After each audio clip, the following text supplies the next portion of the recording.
ഞാൻ ഈ പറയാൻ പോകുന്ന 3 ഫുഡ്സ് നിങ്ങൾ നിങ്ങളുടെ ഡെയിലി ഡയറ്റിൽ ഇൻക്ലൂഡ് ചെയ്യുകയാണെങ്കിൽ നിങ്ങൾക്കുണ്ടാകുന്ന മുടി നല്ല തിക്കും സ്ട്രോങ് ഒക്കെ ആവുകയും നിങ്ങളുടെ ഹെയർ ഫോളിൻ്റെ പ്രോബ്ലംസ് മാക്സിമം നമുക്ക് അവോയ്ഡ് ചെയ്യാൻ പറ്റുകയും ചെയ്യും. ഇനി നമുക്കിതിൽ ആദ്യത്തെ ഫുഡ് നോക്കാം.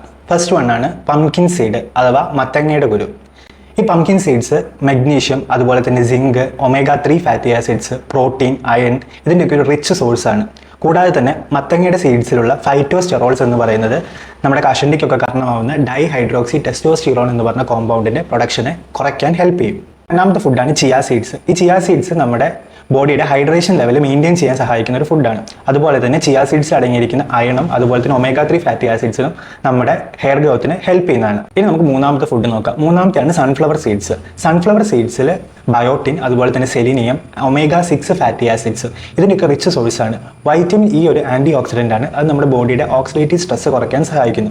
അതുപോലെ തന്നെ ബയോട്ടിൻ നമ്മുടെ ഹെയറിൻ്റെ ഗ്രോത്തിനെയൊക്കെ പ്രൊമോട്ട് ചെയ്യുന്ന ഒരു കോമ്പൗണ്ടാണ്. ഇനി നിങ്ങൾ ഹെയർ ഫോൾ കൊണ്ട് ബുദ്ധിമുട്ടുന്ന ഒരാളാണെങ്കിൽ നിങ്ങൾ ആദ്യം ചെയ്യേണ്ടത് നിങ്ങളുടെ ഹെയർ ഫോളിൻ്റെ കോസ് കണ്ടെത്തുക എന്നുള്ളതാണ്.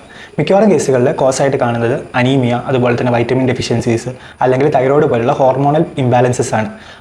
അപ്പോൾ ഈ അണ്ടർലൈൻ കോസുകൾക്ക് കറക്റ്റ് ട്രീറ്റ്മെൻറ്റ് എടുക്കുകയും അതിനൊപ്പം തന്നെ ഇതുപോലെ നല്ല ഡയറ്റൊക്കെ ഫോളോ ചെയ്ത് കഴിഞ്ഞാൽ നല്ല രീതിയിൽ റിക്കവർ ചെയ്ത് വരാൻ പറ്റുന്ന കണ്ടീഷനാണ് ഹെയർ ഫോൾ.